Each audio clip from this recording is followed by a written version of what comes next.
बिस्मिल्लाहिर्रहमानिर्रहीम। आज जो हमारा टॉपिक है वो कैड के मुतालिक है। अब कैड क्या है जी? कैड सॉफ्टवेयर है जो कि पंजाब सेफ सिटी अथॉरिटी के कमांड एंड कंट्रोल में एमरजेंसी कॉल सेंटर में चलाया जा रहा है। अब हम इसकी तारीफ के बारे में अगर बात करें तो कैड जो एमरजेंसी कॉल है उसको वसूल करने और भिजवाने के लिए रेड मास सॉफ्टवेयर है। इसके दो हिस्से हैं। पहले हिस्से का इस्तेमाल ईसीसी में हो रहा है। अब आप पूछेंगे ईसीसी क्या है जी? ECC stand for emergency call centre. पहले के हिस्से का इस्तेमाल एमरजेंसी कॉल सेंटर में हो रहा है जहां पे हमारे पीसीओस पुलिस कम्युनिकेशन ऑफिसर बैठे होते हैं जो कि कॉल को वसूल करने के बाद उनको मुतलका रिस्पॉन्डिंग यूनिट्स को डिस्पैच करते हैं। कैड के दूसरे हिस्से का इस्तेमाल ओएमसी में हो रहा है। OMC stand for operation monitoring centre. Operation monitoring centre, इसकी जो तारीफ है वो मैं आपको बाद में बताता हूं। अभी हम जो है इसके पहले हिस्से एमरजेंसी कॉल सेंटर के ऊपर बात करते हैं। एमरजेंसी कॉल सेंटर में जब कॉल आती है तो पीसीओ उस कॉल को रिसीव करता है तो कॉलर को वहां पे तीन तरह के स्टेटस मिल सकते हैं। सबसे पहला स्टेटस है कि कॉलर को कॉल जो है वो बिजी मिले। नंबर 2 पे जो स्टेटस हो सकता है वो रिंगिंग हो सकता है, बिजी हो सकता है। नंबर 3 पे जो स्टेटस है वो आइडियल है, जिसका मतलब है कि जैसे ही कॉलर ने कॉल की ऑपरेटर ने उसको वसूल कर लिया। तो जैसे ही पीसीओ कॉल को वसूल करता है तो कैड का फॉर्म खुद ब खुद खुल जाता है। अब कैड का फॉर्म जब खुलता है तो क्या होता है? कैड के फॉर्म में सबसे पहले दो चीजें जो है वो ऑटोमेटिकली आ रही होंगी। सबसे पहले जो है date and time. Date and time automatic है। जिस टाइम पे कॉल सेंटर में आई है वो टाइम वहां पे नोट हो जाएगा। उसके बाद दूसरी जो चीज है वो है उसकी लोकेशन, या आप उसको कह सकते हैं उसका फोन नंबर। फोन नंबर भी सीएलई पीटीसीएल सीएलई की मदद से ऑटोमेटिकली आ रहा होगा। अब जो कॉलर कॉल को वसूल करता है तो वो कहता है जी अस्सलाम वालेकुम, मैं आपकी क्या मदद कर सकता हूं, और कैड का फॉर्म खुल जाता है।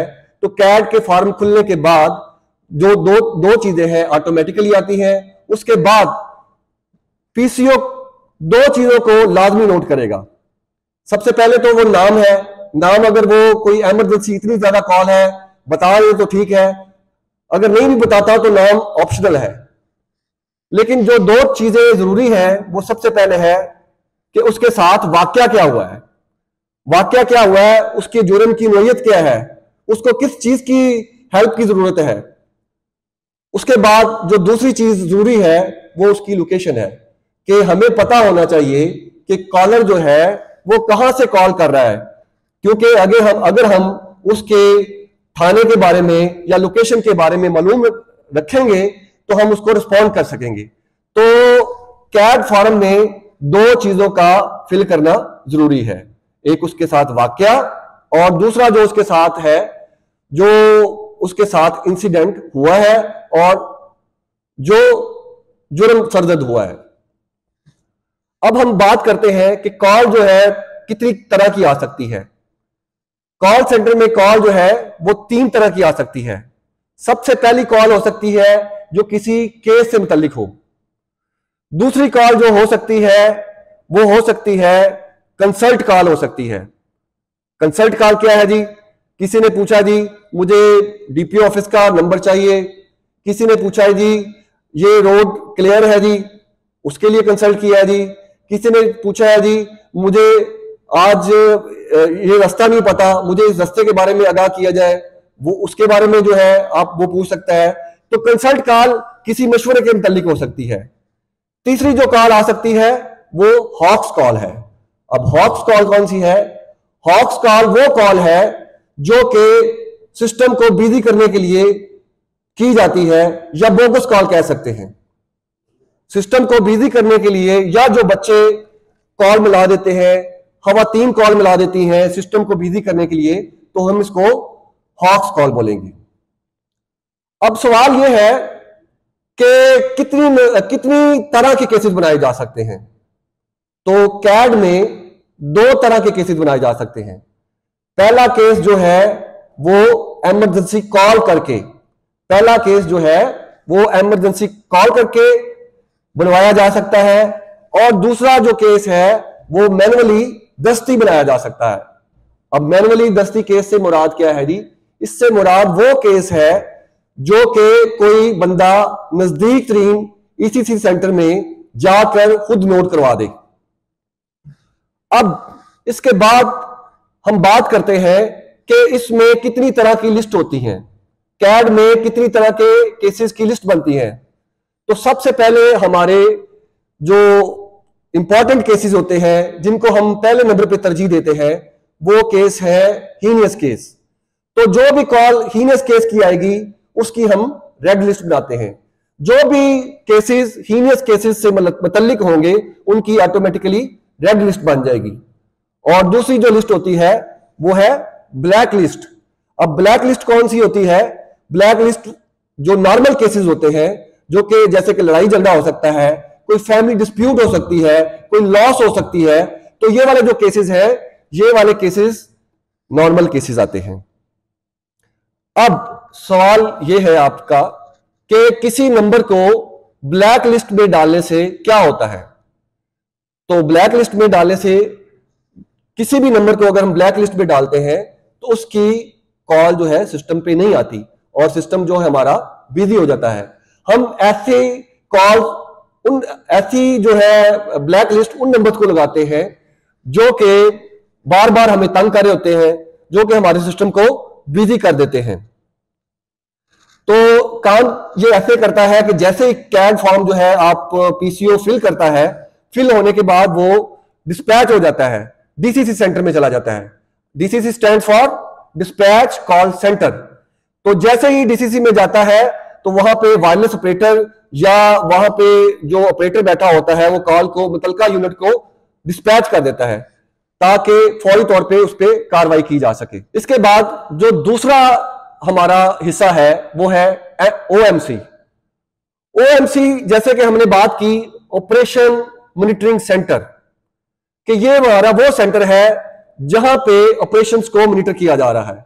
अब ऑपरेशंस क्या हो सकते हैं? कोई लॉ एंड ऑर्डर सिचुएशन क्या ऑपरेशन हो सकता है, कोई धरना बैठा हुआ है, कोई मॉब है, कोई अनलॉफुल असेंबली है जिसको हमने मॉनिटर करना है। और ये मॉनिटरिंग जो हो रही होती है वो लाइव कैमरों की फुटेज से हो रही होती है, तो उसको हमने मॉनिटर करना है।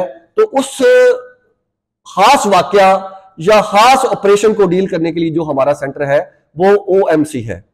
ओएमसी जो है वो लाइव कैमरा जात से फुटेज को देखता है कि इसमें कितने रिसोर्सेज दरकार है, कितना मोब है, हमें कितने रिसोर्सेज चाहिए, क्या क्या चीजें, कितनी एफी की डिमांड है, और इस जो मोब को हमने कहां पे रोकना है, कहां पे नहीं रोकना। तो ये तमाम की तमाम जो प्लानिंग है ये ओएमसी सेंटर करता है।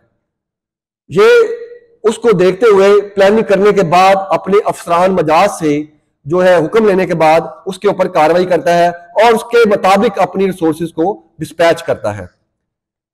अब हम बात करते हैं ईएमएस। ईएमएस जो है एब्रीविएशन है event management system. Event management system का भी इस्तेमाल ओएमसी में होता है। अब ये जैसे कि इसका एब्रीविएशन ही है इवेंट मैनेजमेंट सिस्टम, यानी कि तकरीब का इंतजामी तरीकाकार करने वाला निजाम। तो ये तकरीब कौन सी हो सकती है?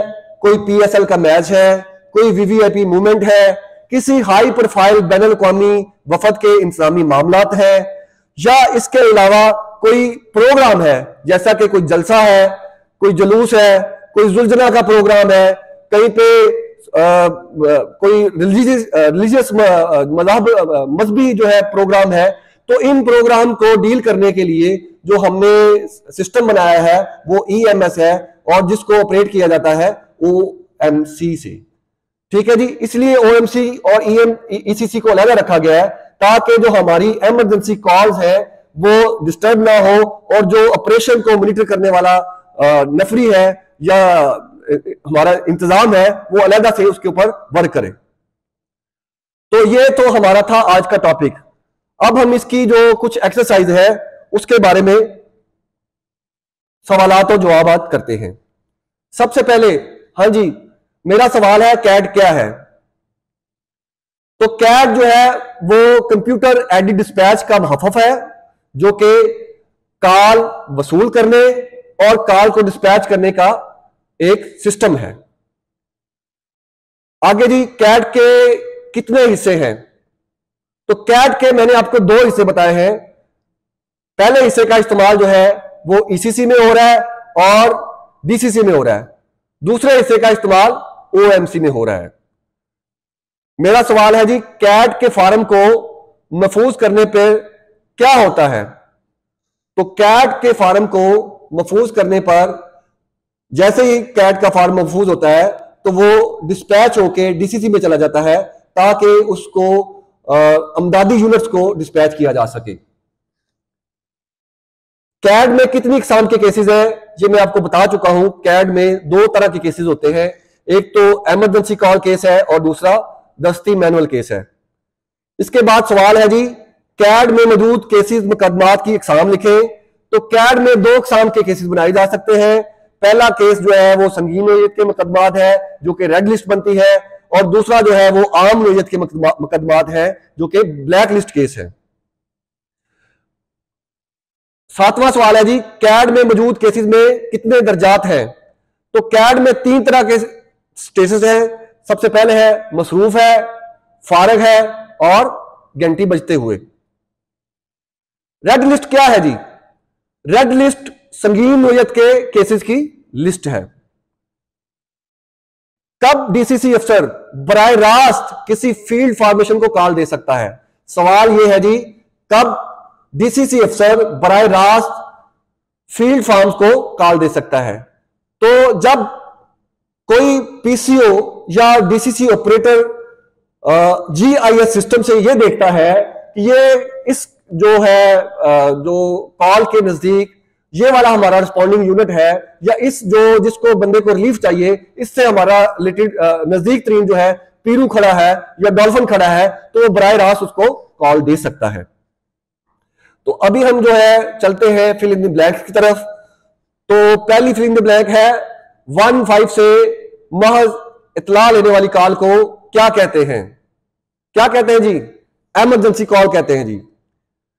दूसरे नंबर पे है जी, DCC अफसर इमरजेंसी कॉल डैश को भेज सकता है। किसको भेज सकता है जी? जो भी उस कॉल के नजदीक तरीन पीरू या रिस्पॉन्डिंग यूनिट या डॉल्फिन है उसको बराह रास्त भेज सकता है। तो यहां पे आएगा बराह रास्त रिस्पॉन्डिंग यूनिट को भेज सकता है जी। नंबर 3 पे है जी, डैश लिस्ट जो है 15 पर किए जाने वाले नंबर्स की लिस्ट है जिसको निचले दर्जे की तरजीह दी जाएगी। तो ये कौन सी लिस्ट है जिसको निचले दर्जे की तरजीह दी जाएगी? ब्लैक लिस्ट है। नंबर 4 पे डैश कैड के दर्जात की इकसाम है। तो मैंने आपको लेक्चर के दौरान बताया था कि इसके 3 तरह के स्टेटस हैं, जैसा कि मसरूफ है, फारग है और घंटी बजते हुए। नंबर 5 पे है, जब ECC अफसर एक केस को महफूज करता है तो ये अरसाल होने के लिए बराह रास्त डैश में चला जाता है। तो ये कहां चला जाता है जी? DCC में चला जाता है जी। कैड के बुनियादी तौर पर डैश हिस्से हैं, आप बताएंगे सर? कैड के बुनियादी तौर पर 2 हिस्से हैं जी। कैड के दूसरे हिस्से का इस्तेमाल डैश में हो रहा है जी। कैड के दूसरे हिस्से का इस्तेमाल कहां पे हो रहा है जी? OMC में हो रहा है जी। अब हम चलते हैं जी ट्रू फॉल्स की तरफ। तो सबसे पहला है जी, आप बताएंगे ये गलत है कि दुरुस्त है। 15 पर किए जाने वाली अलामती कॉल को टेस्ट कॉल कहते हैं। दुरुस्त है कि गलत है जी? शाबाश, दुरुस्त है जी। कैड में सुर्ख और स्याह दो लिस्टें हैं जी, दुरुस्त है क्या जी, गलत है, दुरुस्त है जी। रेड लिस्ट ब्लॉक शुदा कॉल की बनाई जाती है, गलत है कि दुरुस्त है सर, आप बताएंगे जी। गलत है जी। गलत क्यों है जी? क्योंकि जो रेड लिस्ट होती है वो हीनियस केसेस की बनाई जाती है। आगे है जी, इब्तिदाई और इख्तितामी वक्त कैड का हिस्सा है, गलत है कि दुरुस्त है जी? दुरुस्त है, क्योंकि जैसे ही कॉल स्टार्ट होती है टाइम नोट होना शुरू हो जाता है, और जैसे ही कॉल खत्म होती है तो उसका एंड टाइम हो जाता है, तो ये दोनों टाइम जो है वो कैड का हिस्सा है, दुरुस्त है जी। आगे जी हम हल करेंगे जी एमसीक्यूज। तो एमसीक्यूज में ईएमएस किसका मौफफ है? तो मैंने आपको बताया था जी, किसका है जी? इवेंट मैनेजमेंट सिस्टम का मौफफ है जी। नंबर 2 पे है जी, धोखाधड़ी वाली कॉल को क्या कहते हैं जी? कौन सी कॉल होती है जी? हॉक्स कॉल होती है या झूठी कॉल है? शाबाश जी। लास्ट वन जी, कैड में आपके पास कितने स्टेटस होते हैं? कैड में 3 तरह के स्टेटस होते हैं जी। इसके साथ ही हमारा आज का टॉपिक खत्म होता है जी। थैंक यू वेरी मच, आपका बहुत शुक्रिया जी।